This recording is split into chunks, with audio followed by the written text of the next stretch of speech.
म्हाका एक गजाल जॉयल दिसता की एक ट्रेंड तयार जाला. हांव फाटली एक 7-8 वर्सां हो ट्रेंड चड पळयता.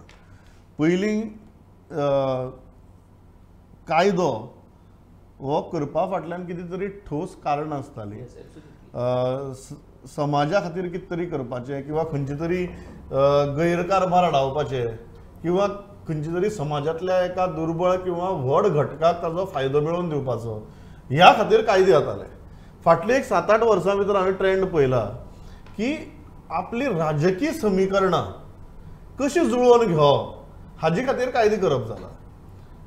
एक बेस्ट उदाहरण म्हणजे 16B थंय लास्टाक 5 years डावन द लायन ज्या लोकांनी हो कायदो केल्लो तेच लोक म्हणपाक लागले की ह्या कायद्याक लागून करप्शन इन्स्टिट्यूशनलायज जालें म्हणून. सो करप्शन इन्स्टिट्यूशनलायज जावपाचो कायदो कोणी केलो? ह्याच विधानसभेन केलो न्ही. आनी आज तीच विधानसभा म्हणटा की ह्या कायद्याक लागून करप्शन इन्स्टिट्यूशनलायज जालां. ही केदी व्हडली शोकांतिका. ताजे उपरांत आमी ग्रेटर पणजी PDA नांवाची गजाल पळयली जी बाबूश मोन्सेराताक एकोमोडेट करपा खातीर नवीन PDA तयार केली. आज आमी पळयतात की पक्ष एक निवडणूक हल्ला ती बी कसली चेअरपर्सनशिपाची म्हणून कायद्याक हात घालप. Do you think, Joel, that this is a very, very disturbing trend that the focus of lawmaking or legislation is shifting from giving benefits to people or creating boundaries for legalities to settling political scores and accommodating political players? You summarized it very beautifully, Pramod. It's very clear that the trend is that instead of looking at the welfare of the people by bringing in legislations and ordinances like this with the welfare of the people in mind, what the political class is doing is completely looking at political interests. आता तू पैसे जाल्यार सगळी तुवें गजाली सांगल्या त्यो, whether it is 16B, Greater Panjim, and now even this municipality ordinances, there is no common man's interest here. In all these three things, no common man interest. Even in this municipality now, the latest thing, why is it that a requirement of an ordinance now? It is very clear that the BJP is not confident of the numbers.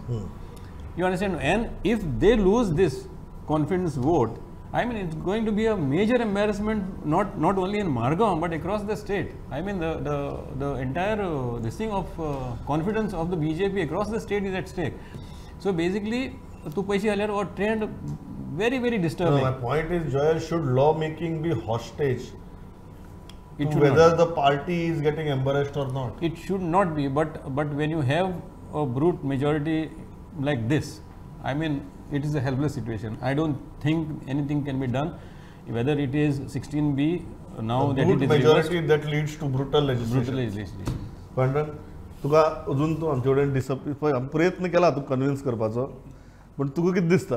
हांव त्या एका मताचेर सहमत आहात तुज्या न्ही की wrong टायमार ते केल्ले आसा की हो टायमींग नाशिल्लो, तांकां जर करपाक जाय आशिल्लें तर ही गजाल पयलीं जावपाक जाय आशिल्ली. आनी तूं म्हणटा अशें हांव तुजे कडेन पूर्ण सहमत आसा. कायदे कित्याक करप? कायदे हे लोकांच्या हिता खातीर करप, जनतेच्या हिता खातीर. म्हळ्यार तुवें तो विशय काडलो हाचो ग्रेटर पणजेचो. हेच्या पयलीं हरवळ्याची पंचायत सांखळे पालिकेन घालप, ती काडप परती.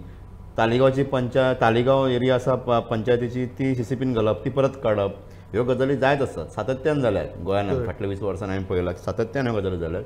सो राजकारणी जे आसात ते आपलो फायदो घेवपाक, तेतून तुवें जी 2-3 नांवां घेतल्या, हे कांय लोक आसात ते आपलो फायदो घेवपाक कायम कायद्याचो आधार घेवन कायदे बदलून ते प्रयत्न करतात. भूमिपुत्र विधेयक तसोच प्रकार आशिल्लो. ते प्रयत्न करतात, पूण जनता आमची गोंयची खूब सावध आसा आनी अलर्ट आसा. ते हेंचे असले प्रयत्न केन्ना हे करूं दिवचे ना. आनी रावलो प्रश्न मडगांवचे हाचो म्युनिसिपालिटीचो, जाल्यार ह्या सगळ्या हेतून घनश्याम शिरोडकर आयज कितलो पावरफूल आसा ते दिसून येयला की सरकाराक त्या एका मनशा खातीर कायदो बदलुचो पडटा. सो जनतेची पावर ही खूब स्ट्रॉंग आसा आनी आमचे गोंयकार सदांच म्हणजे असले सगळे सरकार जे कितें बुडलो आसा करतले तेन्ना गोंयकार आमचे उबे रावतात आनी हेच्या फुडें रावतले.